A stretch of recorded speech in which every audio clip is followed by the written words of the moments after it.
àyìnlá àyìnlá. ọ̀ya àwa Nàìjíríà náà ni. àyìnlá ẹ wá dá wa lóhùn. Mashallah. Allah. Muhammadu Rasulullah. Alikureyanu kalamu. Ẹ jẹ́ ká jọ wí. Aṣíwájú òfin kan. Àwa ló kù rè, àwa ló kéré. Àwa ló kàn. Àwa ló kàn. Kọmíṣánná kò ní burú fún yín. Muhammadu Rasulullah. Owó ọ̀nàdébò lélẹ́yìí o. Ẹ wá. Kọmíṣánná ẹni tó rí ṣe o. Ìwọ Ọlọ́run ni. Ẹni tí ò ní o. Ìwọ Ọlọ́run ni. Ẹni tó kọ́lé. Ìwọ Ọlọ́run ni. Elégùṣì àwọn tó ti kọ́ o. Ìwọ Ọlọ́run ni. Àwọn ẹni tó bímọ. Ìwọ Ọlọ́run ni. Ẹwà àwọn tó ti bí o. Ìwọ Ọlọ́run ni. Ẹ wo bá a ṣe ń lóyún. Iṣẹ́ Olúwa ni. Aliwuda. Ẹ wo bá a ṣe ń bímọ. Iṣẹ́ Olúwa ni. Ẹ wo lẹ́kọ̀ọ́ lẹ́ni yìí. Àwa tá a jọ lẹ́kọ̀ọ́ ni wọ́n wà Àwa lórí la lóyún. lọ Èkó bẹ́ẹ̀ ni. Àwa tí à ń sọ pé kí Sanwó máa padà bọ̀ lẹ́lẹ́kejì rẹ̀. Àwa ni bẹ́ẹ̀ ni. Ẹ gbọ́dọ̀ tóbi. Masha. Ẹ wo bọ́mọ ṣe ń ra. Iṣẹ́ Olúwa ni. Ẹ wo bọ́mọ ṣe ń rìn. Iṣẹ́ Olúwa ni. Ẹ wo bọ́mọ ṣe ń gbọ́dọ̀. Iṣẹ́ Olúwa ni. Incoming governor bíi ti láì lẹ́kọ̀ọ́ yìí. Èkó yìí ni. Èkó yìí ni. Iṣẹ́ Olúwa ni. Ní tí bàbá ẹ wo internet gbà lẹ́nu mi lé nìyẹn, ó máa rí bẹ́ẹ̀ o. Àwa ló kàn ní. Bàbá. Àwa ló kàn ní. Àwa lọ primary. Wàláì mi ò ń dédé ṣàdúrà. Wàláì bàbá. Tó fi wá jáde lẹ́nu mi yìí. Àwa ló kàn ní. Anyway tó bá tásìkò tó máa dé ẹ máa rí i pé tọ̀ wọ́n ti announce ẹ̀ láti yí ọdún báyìí kalẹ̀ ni. Bẹ́ẹ̀ni. Ẹ sọ pé inshallah. Inshallah. La ilaha illallah. Honorable. Gbogbo náà sọ. La ilaha illallah. Ẹ máa ṣe ń jà. Allah Muhammadu Rasulullah. Anafi alikuriyanu kalamullah. La ilaha illallah. Ọlárẹ̀wájú la ilaha 2027. Allah. Bá a ṣe jọba dúró ni. Muhammadu Rasulullah. Alikuriyanu kalamullah. Ẹ bá sọ Ọlọ́run mi. Ọlọ́run mi mo mọpẹ́ wá. Kó máa bọ̀ díẹ̀díẹ̀. Ọlọ́run mi mo wá dúpẹ́. Alhafiz. Ọlọ́run mi mo mọpẹ́ wá. Torí ìwọ lọ́ba tó ń ṣe tàná. Allah.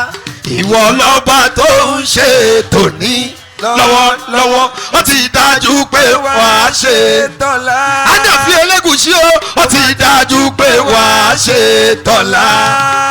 Allah Ọlọ́run mi mo wá dúpẹ́. Ó yá gbogbo tí ó fẹ́ kò sẹ́ni tó lè ṣe àfọlọ́hun. O ṣe Honorable ẹjọ́. Gbogbo tó wù yín kò sẹ́ni tó lè ṣe Alhafiz má bọ̀.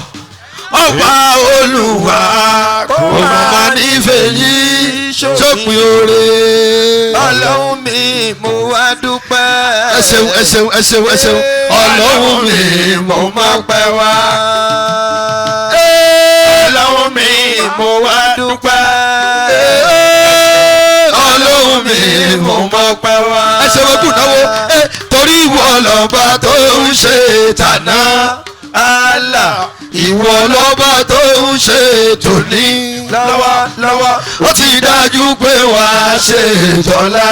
ẹ wí dáadáa ó máa ṣàṣe tì nínú ọ̀rọ̀ rẹ̀. Allah Ọlọ́run mi mo wá dúpẹ́. ó yà ó wàlá sọ̀mọ́ yẹ̀sí wàlá sọ̀látù. O ṣe. liman taraka sọ̀lá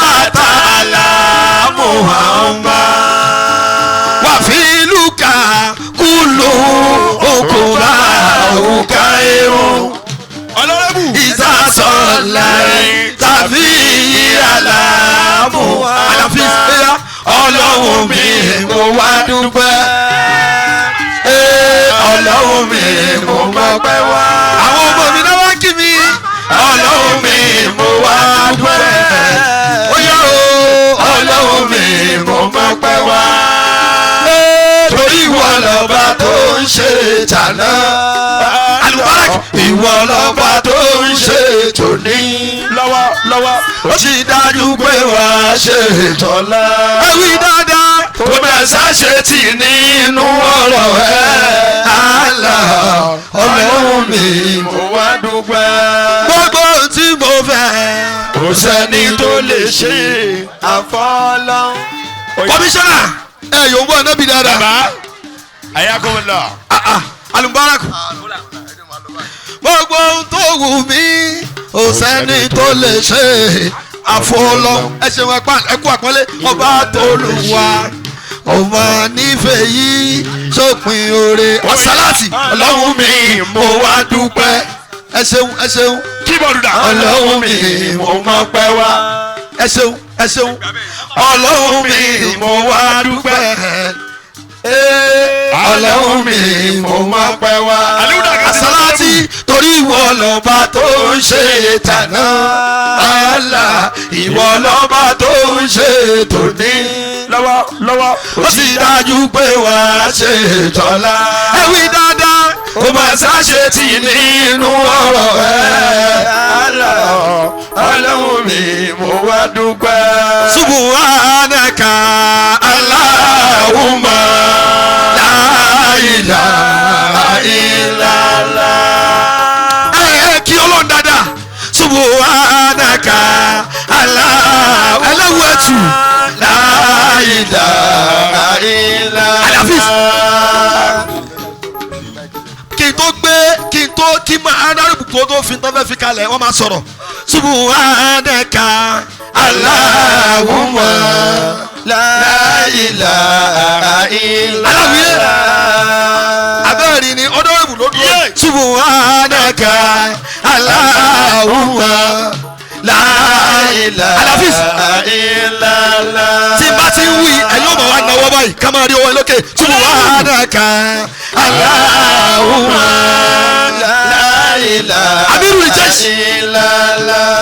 gbogbo ẹni tó bá lọ́wọ́ kó máa náwó ẹ sókè ní subhanaka Allahumma la ilaha illallah. Amudika Allahumma la ilaha illallah. àwọn tá ń fẹ́ wá ọlọ́run fẹ́ wọ́n o la ilaha illallah. àwọn tá ń fún wa ọlọ́run fún wa la ilaha. ẹ bá jẹ́ kí n dáwọ́ dẹ́rù dúró ẹ ṣeun ẹ jẹ́ ń dá dúró báyìí náà torí ọlọ́run. wọ́n máa bọ̀ díẹ̀díẹ̀. Honorable. kí Honorable.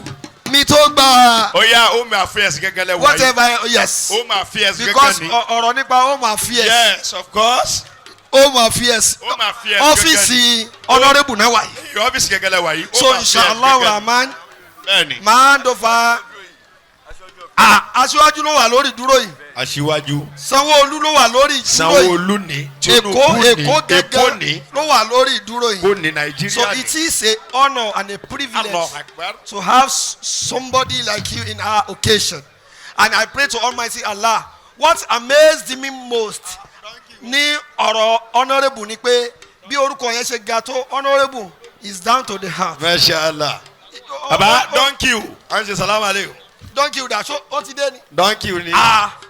o ṣeun barakallahu fi. Mashallah. so torí díẹ̀ yìí máa gbé máìkì fún honourable nísìn kí wọ́n láǹfààní ẹ̀ ti sọ̀rọ̀ torí níta bá sọ ní ìbáyé Èkó ló sọ níta bá sọ ní ìbáyé Nàìjíríà ló sọ. so láàrin ìṣẹ́jú kan kí honourable kí wọ́n bá wa sọ̀rọ̀ kí wọ́n tó sọ tí wọ́n bá ṣe fún wa insha Allah rahman. mo fẹ́ nígbàgbọ́ pé lẹ́tà wa náà ti dọ́dọ̀ yín tó láti mọ̀ máa fi ní already masha Allah.